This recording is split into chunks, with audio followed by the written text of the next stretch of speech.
TDP first టార్గెటే ఆయన కాస్త లేటుగానైనా ఈ ఏడాదిలోనే ఆ నేత అరెస్ట్ జరిగింది. 4 నెలలకు పైగా జైలులో ఉండాల్సి వచ్చింది. ఇక అరెస్ట్ టెన్షన్ తప్పినట్టే బెయిల్ మీదున్న కేసులు ఫాలో అప్ చేసుకుంటే చాలని రిలాక్స్ అయిన ఆ నేతకు మరో షాక్ తప్పేలా లేదన్న టాక్ మొదలైంది. లేటెస్ట్గా మరో హత్యాయత్నం కేసు ఆయనను టెన్షన్ పెడుతోందట. ఇంతకు ఎవరా నేత? ఆయనపై నమోదైన కేసుల సంగతి ఏంటి? ఇక ఆ లీడర్ ఇప్పుడు ఎక్కడ? నిజంగానే అరెస్టు తప్పదా?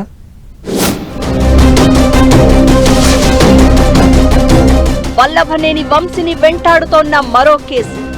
ఇప్పటికే 137 రోజులు జైలులో ఉన్న వంశీ లేటెస్ట్ గా మరో హత్యాయత్నం కేసుతో ఉచ్చు. ఫోన్ స్విచ్ ఆఫ్ చేసి వంశీ అజ్ఞాతంలోకి వెళ్లినట్లు టాక్. మళ్లీ వంశీ అరెస్ట్ తప్పదా? తలనొప్పులు ఖాయమా? అప్పుడే అయిపోలేదు, ఇంకా ఉంది. పిక్చర్ అభీ బాకీ హే అంటోంది కూటమి సర్కార్. ఆ కేసులో అరెస్ట్, జైలుతోనే గన్నవరం మాజీ ఎమ్మెల్యే వల్లభనేని వంశీ ఎపిసోడ్ ముగిసిపోలేదు అంటోంది. మరో కేసు వంశీని వెంటాడుతోంది. వైసీపీ అధికారంలో ఉన్నప్పుడు ఎమ్మెల్యేగా ఉన్న వంశీ సీఎం చంద్రబాబు, మంత్రి లోకేష్ ను ఉద్దేశించి నోరు పారేసుకోవడంపై టీడీపీ నేతలు, కార్యకర్తలు ఆగ్రహంగా ఉన్నారు. ఈ క్రమంలోనే ఈ ఏడాది ఫిబ్రవరి 13న హైదరాబాద్ లో వల్లభనేని వంశీని పోలీసులు అరెస్ట్ చేశారు. 137 రోజుల పాటు విజయవాడ సబ్ జైలులో రిమాండ్లో ఉన్నారు. తొలుత గన్నవరం టీడీపీ ఆఫీస్ పై దాడి కేసులో వంశీని పోలీసులు అరెస్ట్ చేశారు.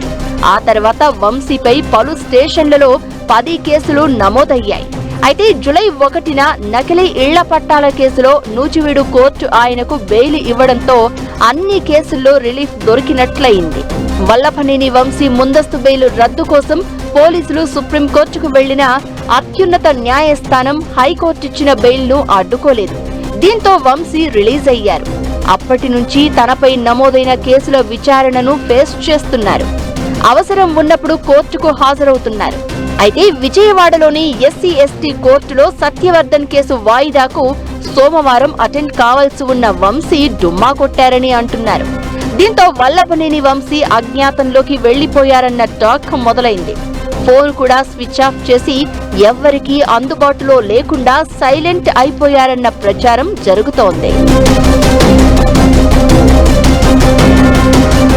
పలు కేసుల్లో బెయిల్పై బయటకు వచ్చిన వల్లభనేని వంశీ కొన్ని రోజులుగా కనిపించడం లేదని, ఫోన్లో కూడా ఎవరికీ టచ్ లోకి రావడం లేదన్న టాక్ ఇప్పుడు గన్నవరం నియోజకవర్గంలో హాట్ టాపిక్ గా మారింది. అయితే వంశీని ప్రధాన నిందితుడిగా మెన్షన్ చేస్తూ ఈ నెల 17న విజయవాడలోని మాచవరం పోలీస్ స్టేషన్లో హత్యాయత్నం కేసు నమోదైంది. ఈ నేపథ్యంలోనే వంశీ కనిపించడం లేదా అనే చర్చ తెరపైకి వచ్చింది.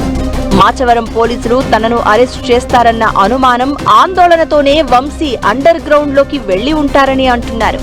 ఈ కేసులో వల్లభనేని వంశీతో పాటు మరికొంతమందిని నిందితులుగా చేర్చారు.